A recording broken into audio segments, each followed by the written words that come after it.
everyone, and welcome to the 2023 Pollinator Power Party happening during Pollinator Week. My name is Kelly Bills, and I'm the Executive Director of Pollinator Partnership. And I am Jessica Fox, and I'm with the Electric Power Research Institute. Hello, and welcome to the Pollinator Power Party. My name is Samantha Gilman, a communicator at EPRI, and I'm excited that you've joined us today for the party.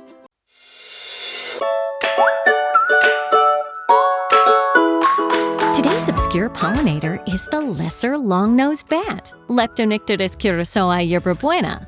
Turns out, we wouldn't have tequila without the lesser long-nosed bat. What I really think about is if the founders of Brooklyn Grange Farms can think up a crazy idea like having a farm on a roof, the young people who come here with all of their creative ideas, just imagine what they can think of being inspired by a place like this. Biodiversity preservation, as some have said, is the opposite side, the other side of the coin of climate change. Because you can't really solve climate change without solving the biodiversity problem that's been impacting us.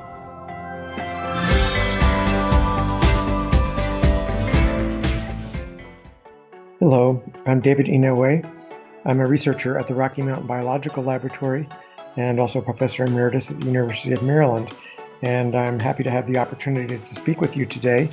And the topic that I'm going to discuss is the status of pollinators.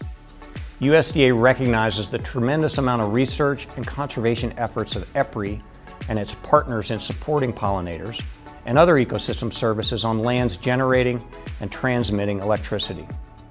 Pollinators seem like a pretty good excuse for a party to me, so I'm happy to join you. And today we're gonna jump a little bit further into the conversation about how can we move towards this low carbon future with transitioning into clean energy while still considering biodiversity and pollinators. We, as scientists, are tackling what many of us believe is the biggest challenge facing humanity today, and that is aligning our goals for renewable energy development and biodiversity conservation. These are really the two twin crises that have to be solved to save not only pollinators, but also ourselves. To us, you can have your cake and eat it too. You can get to this clean energy transition, and if it's done right, it will have lowered the cost of energy for customers. But now we have another great opportunity. Electric companies, energy companies in general, also do a lot of land management. Consider this. Your yard could be a bee's entire world. Some small bees have ranges as small as 300 meters, so make their space safe for them. Consider integrated pest management as an alternative for pesticides. We recognize that it's our responsibility as a public agency to fight climate change, to address the biodiversity crisis. Sustainability is a core part of our mission and how we provide reliable water and power service to our customers in an environmentally responsible way.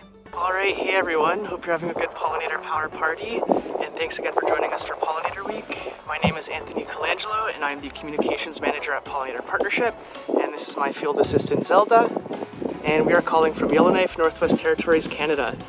What's going on, Pollinator Week friends? My name is Michelle Dellinger. I am an environmental steward for vegetation management and First Energy, and we're excited to share with you some of our pollinator projects that we've been working on here this year. So I'm super excited today to share the ideas in my new book, The Mind of a Bee, with you. For me, it's kind of two parts.